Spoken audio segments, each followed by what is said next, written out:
Good morning, Australia, from the top of Mount Warning in northern New South Wales. Just look at those outstanding north coast views. You won't get this anywhere else. What a joy. Absolutely magnificent. Behind me, Tweed Valley, the north coast. To the south, got Byron Bay, Fingal Head, Yuki in the valley below me. It's just magical. Absolutely wonderful. But this view is going to soon be extinct because some fat-headed bureaucrats in Sydney working for national parks have decided, for a host of irrational, illogical, plainly stupid reasons, that the public will no longer be able to access this joy and wonder, this awe-inspiring vista. This trek through a remarkable rainforest to the summit of a peak that was once the centre of a massive shield volcano. And where I'm standing, I'm surrounded by the caldera walls that ring this central summit of Mount Warning. So what are the reasons? Why national parks are you closing this down? So as far as I can tell, there are three. So one of them relates to safety along the track. Well, that's just a load of nonsense. There is no safety issue on the track. Absolutely nothing. It's a straightforward Grade 5 National Park trail. It requires some maintenance, so unfortunately over the last 20 years, national parks have really neglected the trail.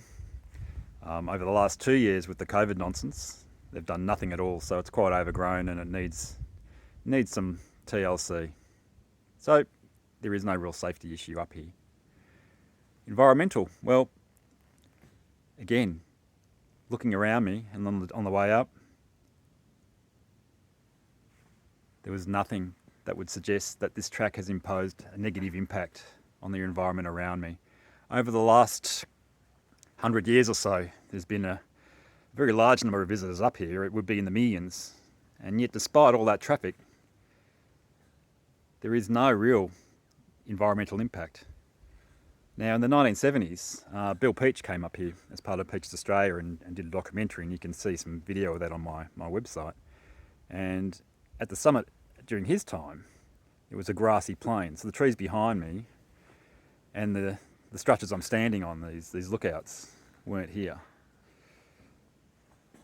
So to my mind, the summit's actually in better condition now than it was in the 1970s.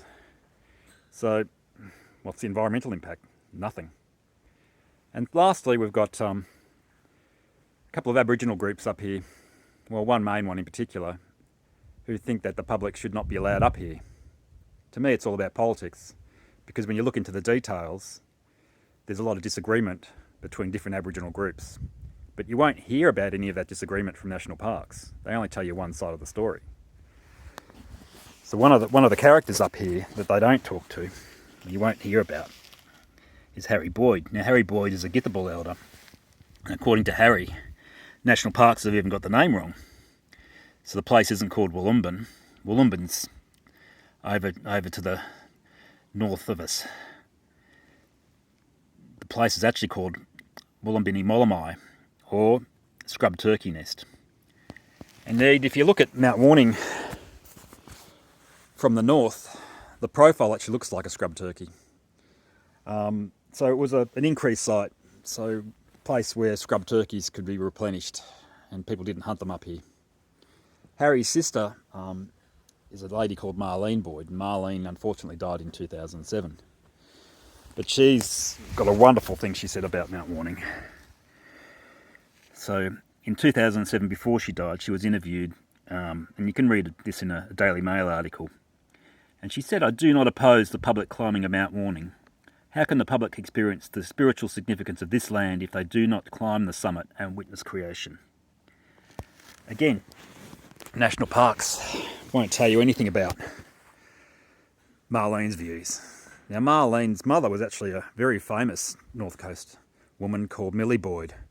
And Millie was really the last spiritual elder of Mount Warning, and so she knew all the stories. And for Millie's group, Mount Warning was part of the bird law. So all the mountains around here, according to Millie's mythology, represent and were home to different birds. And for Mount Warning, it was a scrub turkey. But you won't hear any of that from national parks. You won't hear that alternate viewpoint. All you'll hear are the Bundjalung claims that they don't want people to come up here. Well, perhaps it's time that we actually heard from different Aboriginal groups. Perhaps it's time we got the full story national parks. So there's 3 reasons. None of them make sense. So what the hell's going on? Why are we closing this down? What have national parks got against awe and wonder about this wonderful, magical experience? Perhaps you can tell me, Australia, because I'm fucked if I know. Anyway, have a great day.